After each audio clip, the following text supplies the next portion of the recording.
Hey everybody, AJ back again for the mighty Gluestick channel. This video is a quickfire by my standards, response to a viewer request. Actually, I've been meaning to do a video on these little creatures for a while from, you may have spotted them in Volo's Guide to Monsters. I've actually used them in a game. They were a lot of fun, and as a DM I really enjoyed the role-playing of these snivelling, cowardly, underhanded and wretched little scumbags. Yes, today we're going to talk about the Xvarts. Long ago, the charismatic demon lord Grast, and before you ask, yes, I'm doing a video on him that's coming up soon, he's on the list, had a fiendish cobbler goblin, or perhaps some sort of demonic gnome goblin toady, who he left in charge of his extensive treasury. This treasurer's name was, and still is, Raxivort. Now, for many centuries, thanks to his fiendish dark gift of never dying of old age, this fairly unimpressive, dark blue-skinned, orange-eyed, thin, bandy-limbed goblin, with a scraggly mullet of greasy black hair around his bald, grossly disproportionate head, Raxivort was good at his job. His unique heritage gave him the ability to determine the nature of unusual artifacts and objects that Grast brought to him to add to his collection. This cobbler his magical affinity also extended into the minds of vermin, and Raxivort employed many fiendish rats, bats, and less savoury creatures to move objects around, fetch him things, serve as a mount or a chair, and so on. Most of the time they were his only company, and his personality was never far removed from an evil rat in the first place. So he was mostly content with his lot. After all, he had escaped the fate of most every other goblin in the universe, dying at the hands of something or someone else. Even time itself seemed not to want to claim him as the centuries dragged by. But nothing else to do in that tomb lair of his but to consort with the vermin and fuss over treasures. He could not help but start to look at the treasures as his own, and he coveted them dearly. So much so that his dark and dangerous fantasies gradually became a reality, and one day, when he came across an item like nothing he had ever seen before, with the power to free him from endless servitude, the ridicule of Grast, and the boredom of his fabulous prison. This object is the Infinity Spindle, a crystalline shard from the early days of the universe, used by AO for some purpose beyond mortal ken. Or is it beyond understanding? Let's get cosmic for a moment and imagine what this thing can actually do. AO is an overgod. He is above and beyond planar boundaries. To AO, all planes exist in the same place, so when he desired to make a mortal creature more useful to him, he needed to give multiplanar awareness and agency to it. In effect, he took the threads of each version of the creature, the threads of fate, in parallel dimensions, and wove them together. Those of you who watched the Jet Li movie The One will get an idea of what's going on. In that film, a parallel version of the main character is travelling the alternate realities and killing off every other version of himself, somehow becoming more powerful as he does so. Well, the Infinity Spindle binds individuals with one overmind, instantly transforming them mentally and physically in order to accommodate this cosmic divine power, turning them into demigods. This artifact was created by AO. There is nothing other than AO that can unmake it, and it is not subject to the limitations and rules that AO has otherwise imposed on the divine ranks in more recent times. This also means any demigod who is created using it is not subject to the usual rules, and most importantly, the protection granted by the decrees of the Tablets of Fate. Anybody who's familiar with the Time of Troubles, Jordan's just done a very good video on the Time of Troubles, you can check that out, which define the names and portfolios of the gods. The Tablets of Fate define the portfolios and names of the gods, and their requirement to serve those who worship them. When Raxivort took up the spindle and used it, every version of Raxivort in every alternate parallel dimension became a single consciousness of Raxivort, aware of every other place he currently was, and divine power thus flooded into all of them. Raxivort became a demigod, with the power to traverse the barriers of reality and extend his senses beyond all physical limitations, and so on. Each of his bodies was now a single node in a vast network of Raxivorts, connected to a prime Raxivort, which held in its grubby little blue mitts the Infinity Spindle. Instantly, mind exploding with new information, he cackled across time and space, snapped his fingers away, plane shifting a significant portion of Grad's stupendous hoard into a forgotten area of twisting soiled tunnels within Pandesmos, the first layer of the shrieking chasms of Pandemonium. Raxivort reforged this area with his newfound power, and it has become known as the Black Sewers. Thanks to his tenure as a resident god of ridiculously wealthy vermin was short-lived, though, as Grast was not about to let him get away with this betrayal and theft. Grast sent out word far and wide as he could, and let it be known exactly what Raxivort had stolen from him and where Raxivort could be found. Although the Infinity Spindle gives Raxivort the powers of a lesser god, it does not confer any of the protections the status usually has, by AO's own decree. So, suddenly, Raxivort was one of the most hunted beings in the multiverse, absolutely his worst nightmare, and he was forced to abandon his own realm, leaving behind many wonders and even more traps and nasty vermin, taking off and accomplishing his second, most devious and ongoing legendary act. Using either the Infinity Spindle or some other powerful artifact, Raxivort fled across the realms, and wherever he popped up, he would leave behind lesser sterile, yet nearly identical duplicates of himself. Each of these duplicates appeared as Raxivort whenever anyone on that plane attempted to locate Raxivort using any form of magical or psychic locating or scrying power. Not even the other gods seemed to be able to tell the exact location of the real Raxivort, the one who held the Infinity Spindle. Any attempt to find him would instead point to the nearest duplicate. Those of you who are fans of Rick and Morty, you know exactly what I'm talking about. Raxivort is grabbing alternate version realities of himself and duplicating them. They're basically clones, using a clone type spell. They're sterile duplicates of himself. Facsimiles, so to speak. So there's tiny variations in each of them. Imperfect duplicates that Raxivort scattered on hundreds, if not thousands, of prime material worlds, and in numbers large enough to gather together into small tribes scattered about the lands. These things are called Xvarts. Imperfect duplicates of an imposter god, created in an act of selfish and cowardly abuse of power, abandoned and unwelcome, as hunted and vulnerable as their creator, who only cares about them to the degree that they feed his greed. Raxivort is not as intensely hunted as he once was, but patient enemies still attempt to find him and claim the Infinity Spindle for themselves, as well as any of the other artifacts and treasures that the wretched demigod has on him, or can be tortured into revealing the location he has hid them. Raxivort continues to scurry and hide, spawning more and more Xvarts to ensure his continued safety. Xvarts cannot reproduce. They are not equipped to do so even if they wanted to, and perhaps the prime Raxivort is similarly ill-equipped. Who knows? It could be a good reason why he came up with this plan, to create versions of himself in a sort of ironic twist. Xvarts hate hate any being that they consider to be better than them, with one exception, their creator. Which is just sad, really. The only time Raxivort takes the slightest interest in them is when they offer up some great treasure in the hope that the demigod will grant them magical powers. Xvart warlocks are rare but more frequently encountered because they are obsessed with hunting for trinkets and wondrous items that they can steal and offer up to their god. So they venture out of their rat nest communities and into the world of the big folk. That's where you find them. The warlocks will always have a retinue of toadies, those who may think of themselves as the warlocks' acolytes or warriors or some such. But keep in mind, Xvarts will not hesitate to throw each other into the path of certain death. If there is even the slightest chance, it may mean a few seconds head start on them running away. The warlock will invariably hang back and fire off eldritch blasts. He may use minor illusion to appear in another location, or make it seem like there are more Xvart cannon fodder charging at the player characters.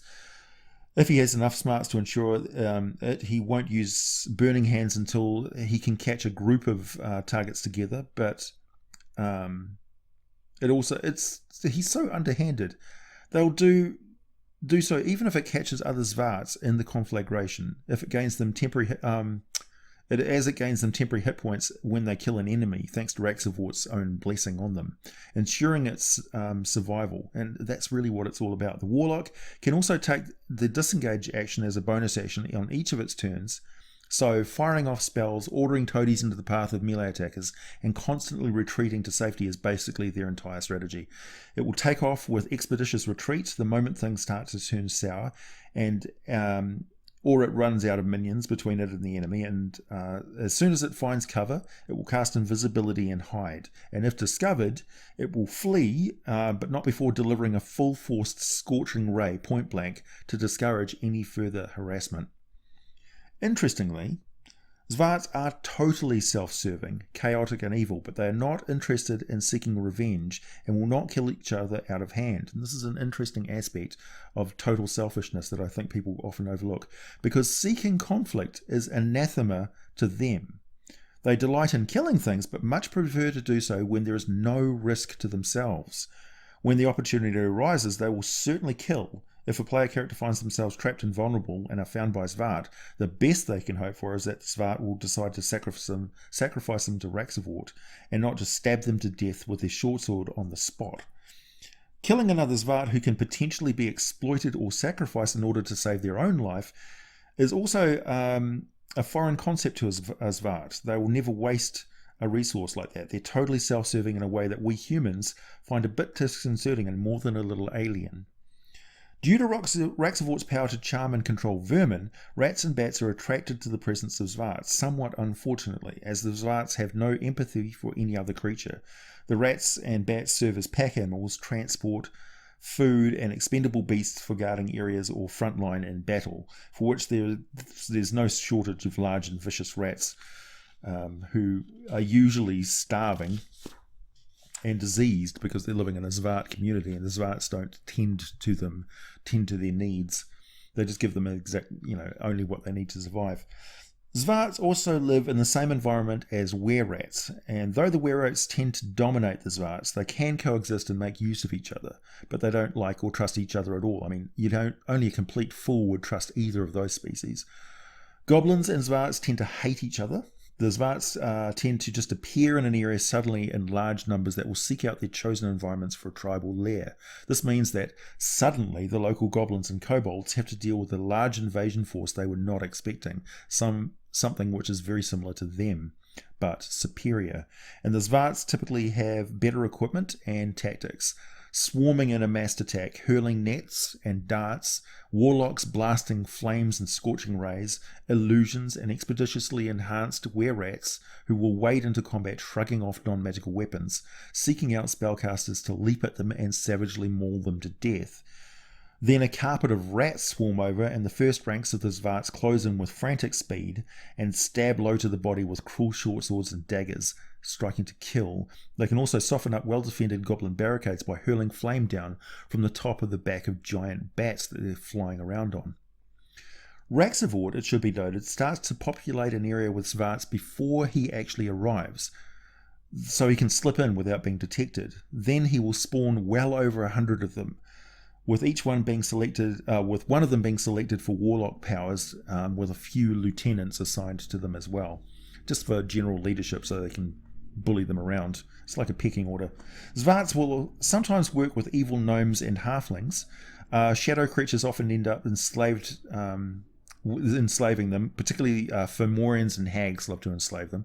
In fact, it was an evil gnome illusionist named Rothrin Toth who is responsible for infesting the sewers of Baldur's Gate with thieving Xvarts, who have loitered down there since 1478 Dale Reckoning.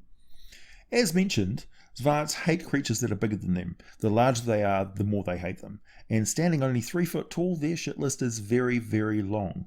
They fear humans and tend to attack them only if the Xvarts outnumber them significantly. They bully kobolds mercilessly and really hate half-orcs, orcs, ogres, and giants. Killing a giant is a legendary feat for a Xvart. They're one of the only things that will garner them respect from other Xvarts in their community. So, how would I use them in a game? How should you use them in a game? They make perfect sneak thieves that steal magic items from players. Now, I will advise against having them steal the items out of the character's possession. This sucks for a player. I mean, anybody who's been a player who's had a magic item stolen off them by the DM, it feels like a dick move. It feels like the DM is taking something away that they've earned. No. Have them steal it out from under the player characters right as they're about to claim it. Say they discover some rich treasure location while searching through ancient loot that they found somewhere else. Find out exactly where this is. Maybe they consult a local scryer, or they correlate with some other ancient maps about the local area as it once was, and it's like, oh, pinpoint it, there's the Well of Souls sort of thing. Fight their way to that place. Perhaps they encounter a local hag. They manage to avoid her, but get spotted by one of her minions, little blue guy, a Xvart, who runs away every time the player characters even consider giving chase. The Xvart turns invisible and follows them into the dungeon location, lets the players fight off all the bad guys, trigger all the traps and so on, and then, when they kill the big bad guy and say, let's check the body in the room for loot, the Xvart suddenly appears, lifts up the most epic magic item in the loot pile, reads out a scroll, and hey presto, teleports away. If this happens more than once, I assure you, your players are going to want to murderate that little blue scumbag with a passion that borders on scary obsession. Not all reoccurring villains need to be tough and charismatic, or even the big bad monsters. They're designed to fight in big set-piece locations. Xvarts are perfect for that. They're little scumbags that you know that you can kill. You know that you can easily best them once you get your hands on them, but just they're so sneaky. They get away every time. And therein lies the frustration. They're tantalizingly close. Oh, and if they do it again and get away with it again and again, oh, the frustration builds. But it's not directed at you, the DM. It's directed at the Xvart. And you have the fun and delight of, you're this little scumbag, taunting them from the shadows. Of course, all Xvarts look very much alike, so any Xvart they encounter could be the one who knows where their loot is, or not, or can play act like it doesn't know until the prospect of torture arises, in which case the Xvart will instantaneously spill any information it has, particularly if it's working for a more powerful warlock.